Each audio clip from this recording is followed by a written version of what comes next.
Les Alaskan Bush People n'ont jamais manqué de faire les gros titres avec leur mode de vie non conventionnel et leur émission de télé-réalité captivante. Mais les choses ont pris une tournure dramatique lorsque Matt Brown a soudainement disparu de la série. Sa disparition a inquiété les fans et a suscité des spéculations selon lesquelles la famille Brown elle-même aurait pu être responsable de cette disparition. Que s'est-il réellement passé? Pourquoi Matt s'est-il retiré après tant d'aventures dans la nature? Et comment son absence a-t-elle affecté à la fois l'émission et sa famille? Les réponses pourraient changer complètement ce que vous pensiez savoir sur Matt Brown et les Alaskan Bush People. Il est intéressant de noter qu'à peu près au même moment, la maison de montagne des Browns a connu sa première chute de neige de la saison, un rappel brutal de la toile de fond accidentée dans laquelle se déroule leur histoire. Avant de nous pencher sur la disparition de Matt, examinons de plus près la série elle-même. Alaskan Bush People est une émission de télé-réalité de type documentaire qui suit la famille Brown dans ses efforts pour survivre dans la nature. L'idée d'une famille vivant loin de la société moderne a instantanément attiré les téléspectateurs car le mode de vie des Brown semblait presque d'un autre monde. L'émission a commencé avec le patriarche Billy Brown, sa femme Amy et leurs 7 enfants, 5 fils et 2 filles. Isolée de la civilisation, la famille aurait passé jusqu'à 9 mois de l'année sans rencontrer d'étrangers. Au fil du temps, ces années passées dans la nature ont même façonné un accent et un dialecte uniques. Ils se désignent fièrement comme une meute de loups.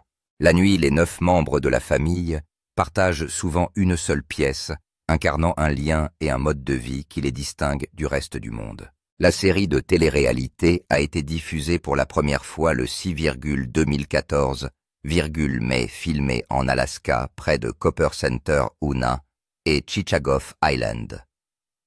Les saisons suivantes ont emmené la famille dans le comté d'Okanogan, dans l'État de Washington, mais l'esprit de l'émission, la lutte pour survivre à la limite de la civilisation, est resté le même. Lors du tournage de la série à Washington, la famille Brown élargie a été incluse. Les gens ont aimé la série de télé-réalité pour son caractère réel. Malheureusement, ils ont failli perdre la confiance et le respect de leurs téléspectateurs lorsque des rumeurs ont circulé selon lesquelles l'émission de télé-réalité était scénarisée ou truquée. Pendant longtemps, les gens ont exprimé leur mécontentement. Cependant, la série a continué à fonctionner. En avril 2019, Radar Online a appris que la série avait été renouvelée pour une 10e saison. L'émission a continué à gagner des téléspectateurs et a été renouvelée pour une saison 11, en novembre de la même année. La première saison a eu lieu en décembre 4, 2019. Aussi, la saison 12 a été diffusée pour la première fois le 23, 2020. Cette année-là, la famille Brown a rencontré un désastre. Selon le post de Bear Brown sur Instagram, la maison de leur famille avait été détruite dans les 2020 feux de forêt de Washington. Un an plus tard, ils ont perdu leur patriarche Billy Brown. Sa disparition a été douloureuse pour la famille et les téléspectateurs. Billy est décédé à l'âge de 68 ans à la suite d'une crise d'épilepsie. Lorsque la famille des Browns a brûlé, ils ont été anéantis. La maison représentait tout pour eux, mais ils ont refusé d'abandonner et de quitter la nature sauvage. Au contraire, ils se sont enfoncés plus profondément dans la nature sauvage et ont continué leur mode de vie. Pour eux, il était préférable de rester dans la nature plutôt que de s'installer en ville où les difficultés étaient nombreuses. Après l'incendie, ils ont déménagé dans la vallée de la rivière Copper, où les températures peuvent descendre jusqu'à 60 degrés au-dessous de zéro. De plus rester sur place signifiait qu'ils allaient manquer de temps à l'approche de l'hiver. Cependant, rien de tout cela n'a arrêté les Browns. Ils ont travaillé ensemble pour construire une nouvelle cabane qui les protégerait du rude environnement de l'Alaska. Mais la baisse des températures et la diminution de la lumière du jour leur rendaient la tâche de plus en plus difficile. Aussi, ils décidèrent d'utiliser les ressources naturelles disponibles sur le terrain pour construire leur petite maison. En restant dans la nature, ils durent faire face à d'autres habitants de la brousse malhonnête. C'était difficile, mais comme ils avaient vécu ainsi pendant des décennies, tout allait bien. Après l'épisode de l'incendie, Les membres de la famille ont été interviewés et interrogés sur leur mode de vie dans la nature. Billy Brown, le patriarche, a déclaré « Notre famille fait ce qu'il est naturel pour les êtres humains de faire. Nous survivons grâce à ce que nous chassons, pêchons, piégeons et troquons. Si vous y réfléchissez bien, c'est la vie que nous sommes censés mener. » C'était la vérité. Lorsque les membres de sa famille ont partagé leurs réflexions, ils ont également fait écho à ses sentiments.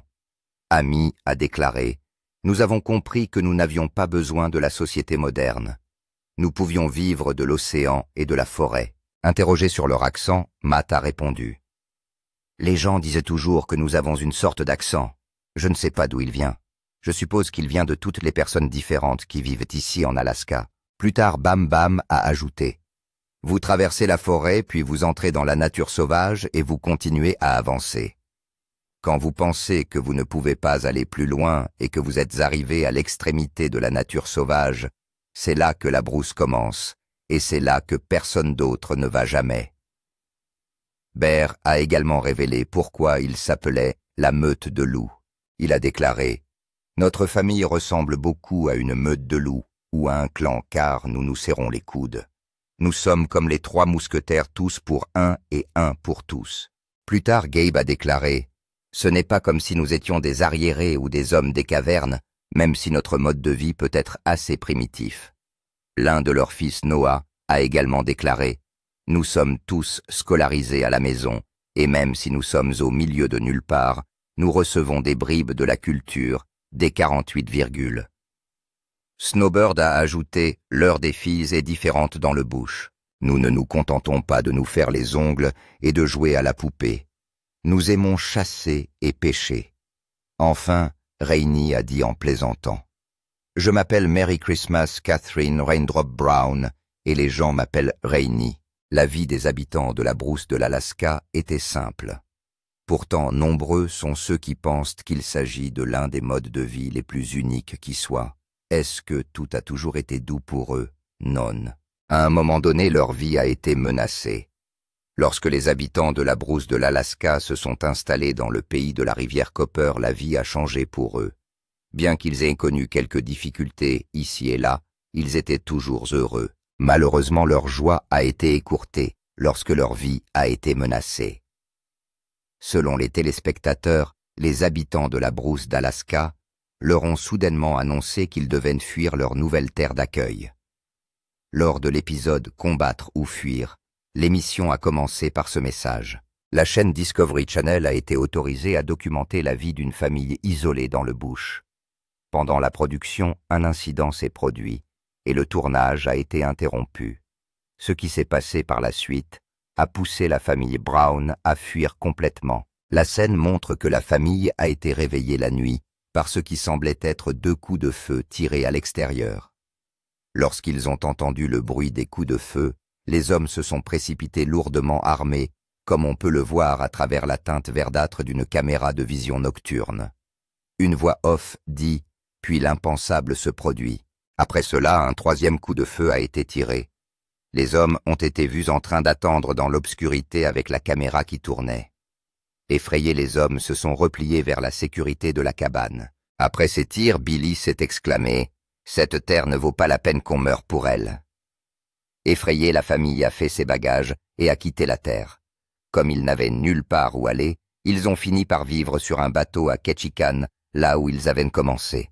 Pendant longtemps, les téléspectateurs et tout le monde ont voulu connaître tous les détails de ce qui s'était passé. 1 an et demi après le tournage de l'épisode et le départ de la famille, le secret a été révélé. Les coups de feu ont été tirés par un voisin. C'est vrai, c'était un voisin. D'après une enquête, les 5 acres de nature sauvage de l'Alaska avaient un voisin, et il s'est avéré que leur voisin aimait sa tranche d'Alaska sans le ronronnement des pales d'hélicoptères.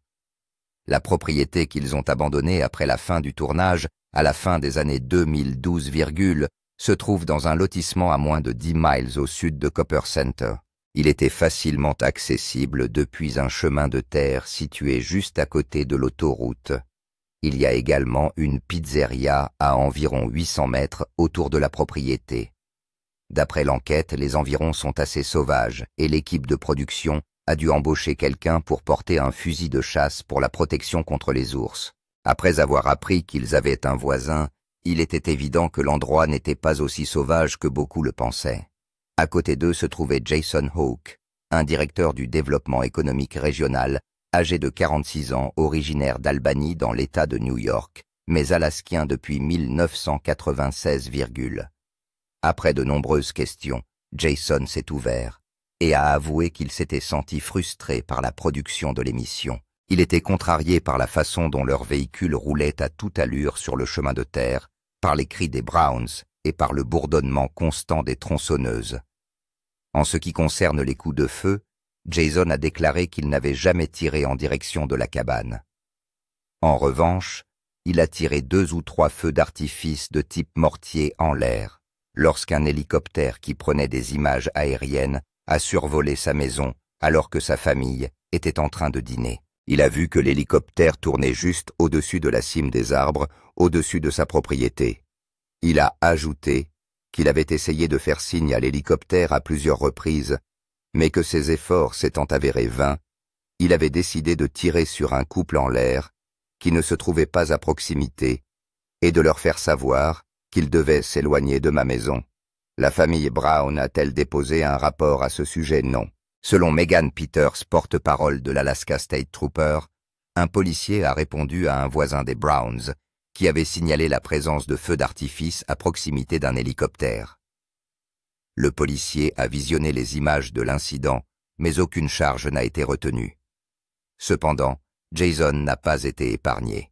Bien que les Browns n'aient pas intenté de procès contre lui, l'administration fédérale de l'aviation lui a infligé une pénalité civile de 0,05 $ pour avoir délibérément tiré 3 feux d'artifice de type artillerie près du Robinson R-44, C'est ce qui était écrit dans l'ordre signé par un avocat principal de la FAA en février 2013, Selon l'ordonnance, les feux d'artifice constituaient une menace imminente pour la sécurité du vol et des 3 personnes à bord de l'appareil. Daniel Zatz, également à bord de l'hélicoptère, était en train de filmer lorsque son pilote a repéré un éclair vert à une distance estimée entre 40 et 50 pieds du R-44. Daniel était un lauréat d'un Emmy Award qui possédait une société de cinématographie aérienne basée à Homer et engagée par les producteurs de Bush People. Lorsqu'ils ont vu cela, ils sont sortis de la zone et ont appelé les gendarmes. Je pense qu'il n'a pas compris qu'il suffit d'une toute petite chose pour toucher notre retors de queue et nous sommes morts, a déclaré Daniel. Daniel a qualifié de très exagérée la description faite par Jason de l'altitude de l'hélicoptère à la hauteur de la cime des arbres, car il n'est pas sûr de voler aussi bas. Il a également précisé que la légèreté du R-44 ne provoque pas suffisamment de vibrations pour faire trembler une maison. Après tout, Daniel a également insisté sur le fait que les producteurs au sol auraient dû mieux communiquer avec Jason avant le survol. Daniel a précisé que lors de tous ces tournages, il veillait à ce que les équipes de production prennent contact avec leurs voisins avant de commencer à filmer depuis les airs. Le petit problème de Jason avec les Browns était compréhensible. Les Bush People d'Alaska ont convenu que peu de gens les aimaient et étaient amicaux avec eux. Voyons si c'est vrai. Certains habitants n'ont pas apprécié l'arrivée soudaine de personnes portant des caméras et refusant de dire ce qu'elles faisaient afin de préserver le secret de l'émission, explique Billy Williams, propriétaire de Grizzly Pizza. Ce restaurant de Richardson Highway apparaît dans 2 épisodes. L'hélicoptère survolant l'émission a vraiment scellé l'affaire, selon Billy Williams. Williams a poursuivi en disant que certaines personnes étaient très contrariées, qu'elles ne voulaient pas qu'il les filme, qu'elles ne voulaient pas les voir, qu'elles n'aimaient pas l'image qu'ils donnaient de la communauté. Je ne pensais pas qu'ils avaient fait un si mauvais travail, et j'ai vécu ici toute ma vie. Tout en parlant, Williams a raconté que sa femme était à la tête d'un défilé de personnes qui se sont rendues sur la propriété des Brown pour les aider à reconstruire leur cabane. Lorsque l'hiver a voulu les faire vivre en permanence, a également partagé Williams Discovery, a essayé de les faire vivre dans la cabane en toile. À la fin de la dernière scène, il s'est mis à neiger sur eux. Il faisait -10 et il neigeait sur eux. En raison du temps, plus d'une douzaine de membres de l'équipe sont restés à l'hôtel à Cetina et sont sortis pour se détendre après le travail à la taverne de l'oncle Tom. Cette taverne est également apparue dans l'émission. Selon certains, Tom Wessner, propriétaire de la taverne, appréciait l'activité et la popularité qu'elle conférait à sa taverne. Il appréciait également les bonnes manières des nouveaux arrivants. Tom Wessner a déclaré à propos des habitants du bush d'Alaska: « Je n'ai eu aucun problème avec les personnes qui ont participé au tournage du film. Les membres de la famille sont entrés pendant qu'ils filmaient. Tout était prêt. Ils ont installé la caméra ici et se sont acquittés de leurs tâches. C'est à peu près tout. Bien que de nombreuses personnes aient aimé les Bush, d'autres se sont méfiés d'eux. » Matt Lawrence, rédacteur en chef et éditeur du Copper River Record, le journal local de Glen Allen, a déclaré ceci à propos de l'émission. L'émission a apporté une certaine stimulation économique à l'automne lorsque les touristes disparaissent habituellement de la région. Il a ajouté que le sentiment général était négatif. Méfiant à l'idée de soutenir les tentatives de s'installer dans le bassin du cuivre à des fins publicitaires, après avoir été les témoins directs de la débâcle de Papa Pilgrim, et méfiant à l'idée de voir le bassin du cuivre déformé par la télé-réalité, de nombreux membres de la communauté ont contacté le Copper River Record pour obtenir des informations fiables sur l'histoire de la famille. Lorsque l'équipe de production a vu son message, elle a refusé de répondre, tout comme un groupe qui filmait au milieu de la route du lotissement. Matt a déclaré que 95% des gens ont vu la farce qui s'y déroulait. Je la compare au catch professionnel en ce qui concerne la télé-réalité. Pendant ce temps, un autre épisode de l'émission a déconcerté beaucoup de monde, y compris le critique Ryan Behrens, qui écrit pour le magazine Channel Guide. On nous dit que quelqu'un furieux que les Browns emmènent des caméras de télévision avec eux a ouvert le feu sur eux. On nous donne quelques détails sur ce qui s'est passé ensuite. Les autorités sont-elles intervenues? Y a-t-il eu une enquête? Dans un message publié en ligne, Ryan a écrit: « Écoutez, je sais que les forces de l'ordre sont probablement assez tendues dans ces régions, mais je pense que des menaces de mort et quelqu'un qui vous tire dessus suffisent probablement pour obtenir la visite des Alaska State Troopers, un spectacle complètement différent à tout le moins. » Le porte-parole des Troopers, Peters, a également attesté que personne n'avait jamais contacté les Troopers au sujet de coups de feu dans la région. Cependant, le directeur de la communication de Discovery Channel, Sean Martin, a affirmé qu'en dehors de l'incident impliquant l'hélicoptère, d'autres coups de feu avaient été tirés pendant plusieurs jours. Lorsqu'on lui a demandé pourquoi l'émission n'avait pas utilisé la séquence vidéo de l'hélicoptère et n'avait pas déposé un rapport auprès des forces de l'ordre, Sean Martin a déclaré que Discovery Channel ne ferait pas d'autres commentaires. Par ailleurs, la société de production identifiée pour l'émission Park Slope Productions n'a pas répondu à une demande d'information. Monsieur Hawke a également déclaré qu'il n'avait jamais entendu de coups de feu autour de la propriété, bien qu'il soit leur voisin.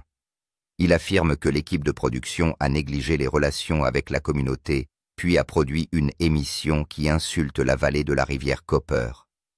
Nous vivons un style de vie différent ici. Nous ne sommes pas en ville. Cela ne veut pas dire que nous sommes une bande de cinglés, a déclaré Hawke.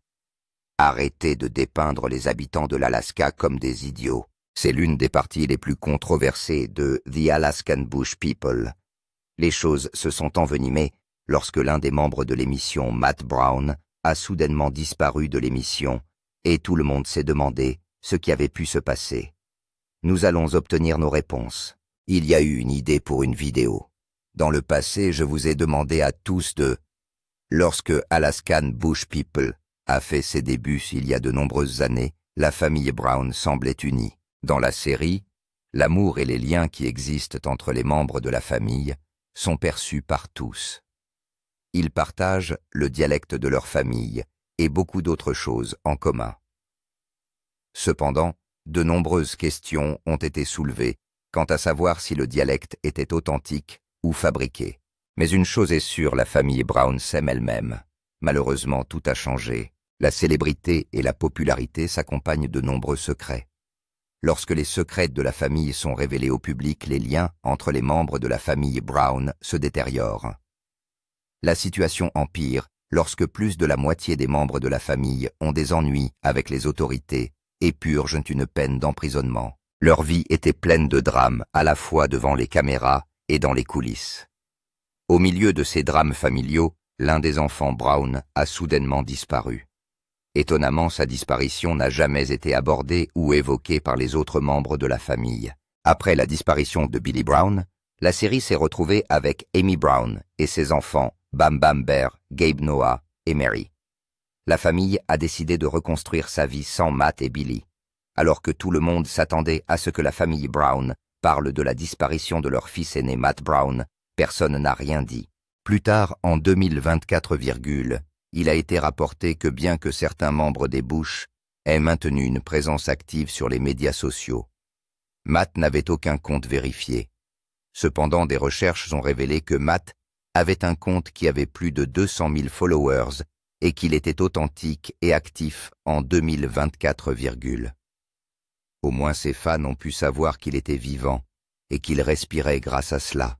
Étant donné toute l'excitation entourant le reste de la vie des enfants Brown, certains semblant se précipiter dans le mariage Gabe Noah Bear et d'autres contemplant leur avenir Snowbird.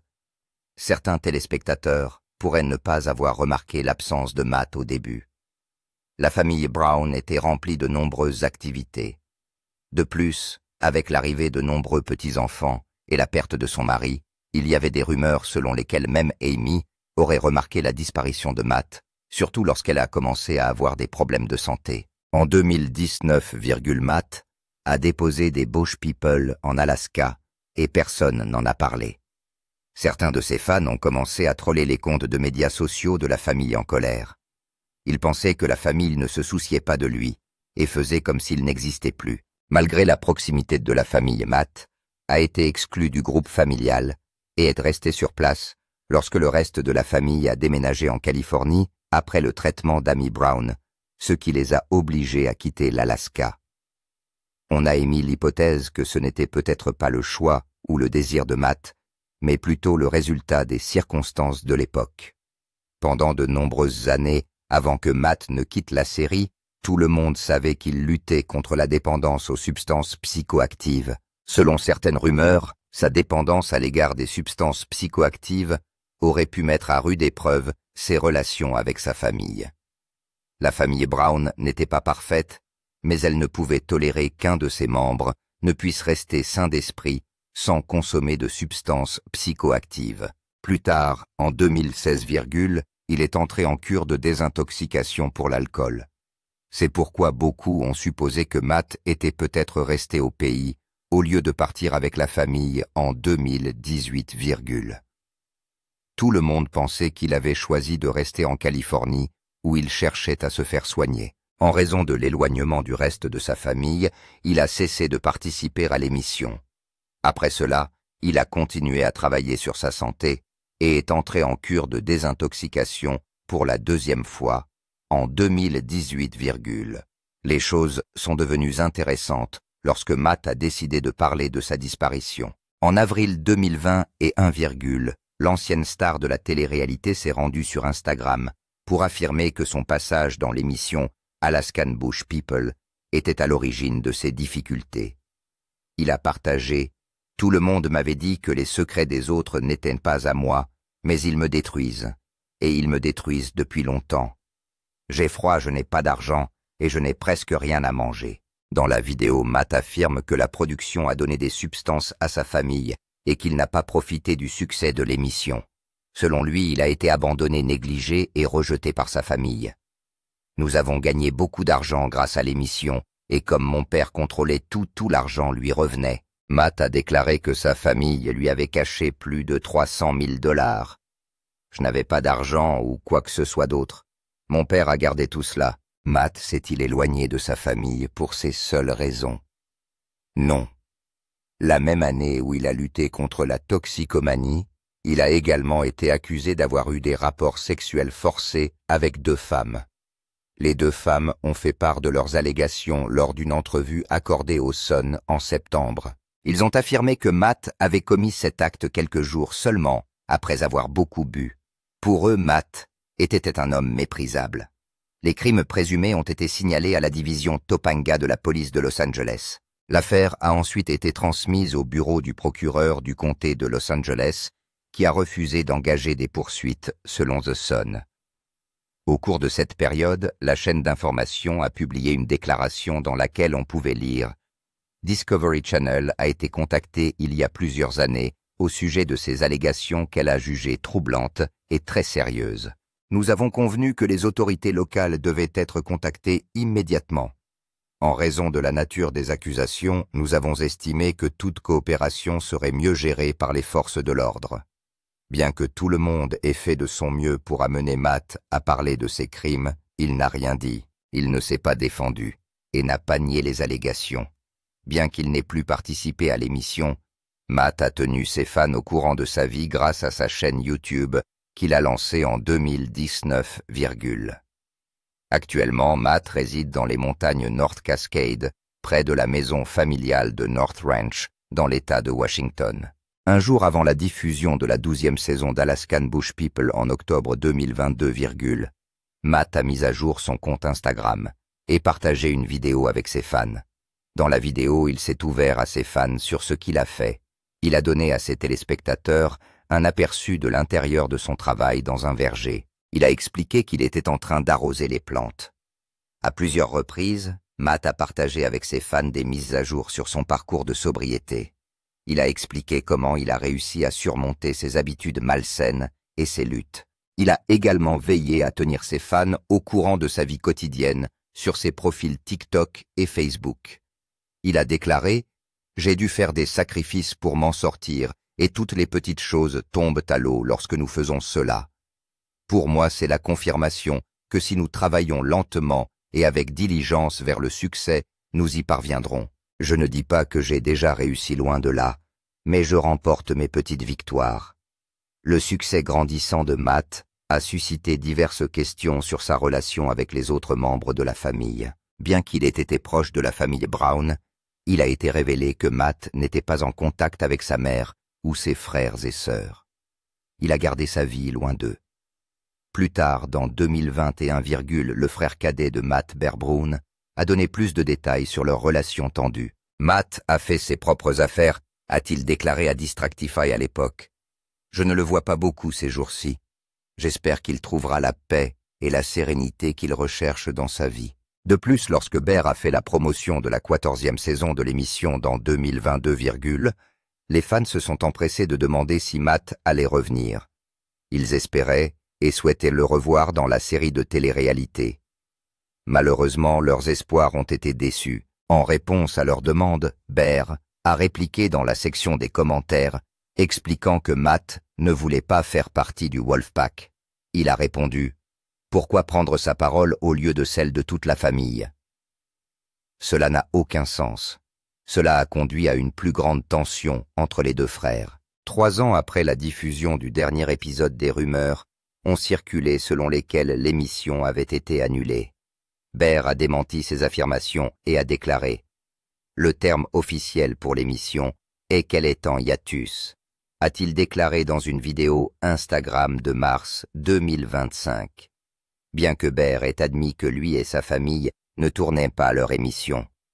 En ce moment, il a précisé « Alaskan Bush People n'est pas annulé. The Alaskan Bush People aujourd'hui. » Bien que Bear ait affirmé que l'émission n'avait pas été annulée, de nouvelles informations sont disponibles. Selon différentes spéculations, The Alaskan Bush People est sur le point de s'arrêter en raison d'un procès de 500 000 entre la succession du défunt patriarche Billy Brown et son partenaire d'affaires Robert Mogan. Selon un rapport publié par The Sun, le mars 10, 2025, la série de Discovery Channel qui a été diffusée pour la dernière fois en décembre 2022, ne tournera pas d'autres épisodes. Le média a également rapporté que Robert avait déposé une demande de rupture de contrat contre la succession de Billy et l'entreprise Alaskan Wilderness Family Productions en avril 2020 et lorsque l'affaire a été portée devant le tribunal Amy Brown, a donné son témoignage. Dans son témoignage, elle aurait fait référence à l'émission au passé à plusieurs reprises. De nombreux analystes ont déclaré que ces paroles étaient des indications fortes que l'émission Alaskan Bush People était arrivée à son terme. Le témoignage reconnaît que l'émission Alaskan Bush People a finalement eu 14 saisons la dernière, ayant été filmée en 2022, selon les documents de la cour d'après de US Sun. Plus loin, une autre déclaration tirée des documents dit ceci. Après avoir découvert les raisons de la disparition de Matt, que pensez-vous? Croyez-vous que la famille Brown n'aurait pas dû l'abandonner? Selon vous, qui est en tort? Matt ou la famille Brown?